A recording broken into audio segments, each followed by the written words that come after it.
O bairro de Periperi, especificamente, tem sua gênese vinculada à presença de uma oficina ferroviária ali instalada em 1920.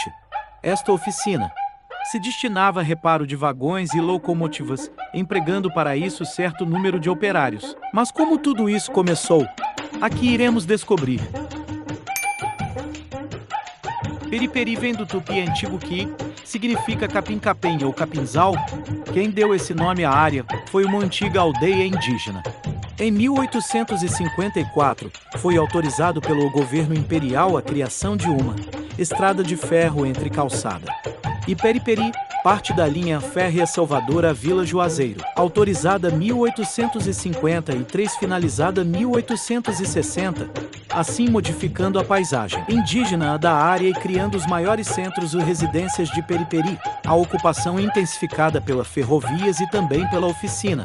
Ferrovia instalada em 1920, criando núcleos populacionais e formados por operários ou ligados à linha férrea ou à oficina, que passaram a residir em casas localizadas no sentido linear da estrada de ferro, dando origem à primeira rua paralela.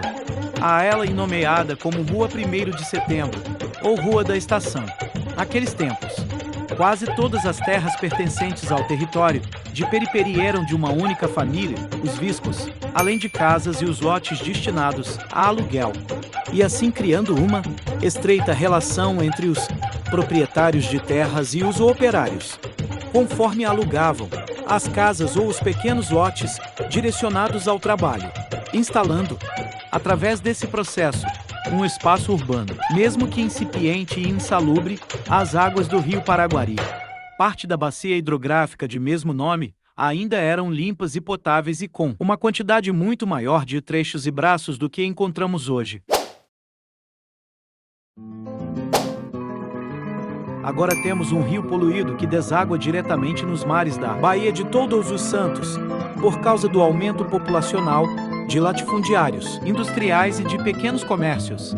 O Estado foi forçado pela população a aumentar a infraestrutura e serviços dados, e então teve a instalação de postos médicos, modernização do sistema metroviário, que a partir de 1938 passou a ser eletrificado.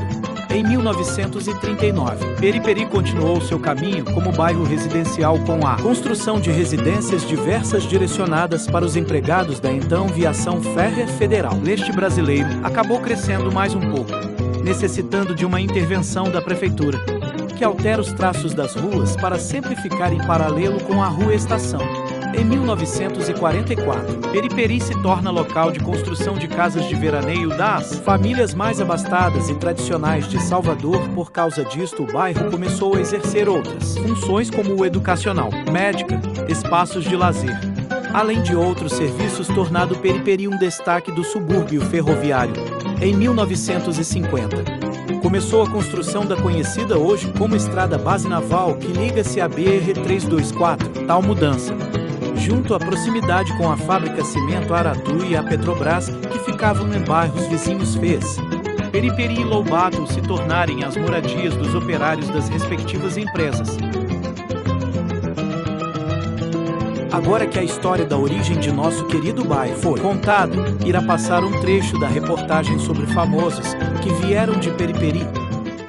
Edmir Clio esteve aqui na década de 80, mais ou menos, quando o Araqueto estava aqui, que ele fez um trabalho com o Araqueto, então ele conhecendo aqui, passou aqui, deu uma olhada, falou, hello, hello. Bom. O cantor Jimmy Cliff tem passagem importante por Periperi, no tempo em que frequentou os ensaios do Bloco Araqueto, cuja sede fica próxima à praia de Periperi. Mas o clube, hoje conhecido como Periperi Hall, é que abrigou os maiores nomes da música nacional e coleciona histórias. Para mim, foi muito importante na minha formação cultural, musical, porque os grandes shows na Bahia aconteciam aqui no Periperi, né? Para depois acontecerem em outros lugares, até da Bahia. Então, aqui é assistir show, poxa, Roupa Nova, antes de ser Roupa Nova era Funks, e todos os outros artistas, Caetano já cantou aqui, Alceu Valença, para você ter ideia. Cazuza já cantou aqui com Barão Vermelho.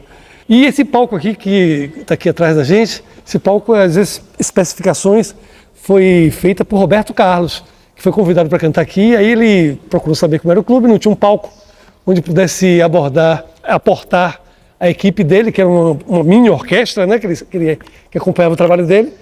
Então ele reivindicou que fosse construído um palco aqui e mandou as especificações pensando que não aconteceria. E aí o presidente da época, Castelo, né? Castelo Branco, saudoso, aí construiu mesmo e garantiu para a felicidade desse público enorme em volta desse subúrbio que é o Periperi, e todos os outros subúrbios, né? De São Tomé até Lobato, até Calçada. Essa música que eu vou cantar agora, Asa do Prazer, é uma música que eu compus aqui.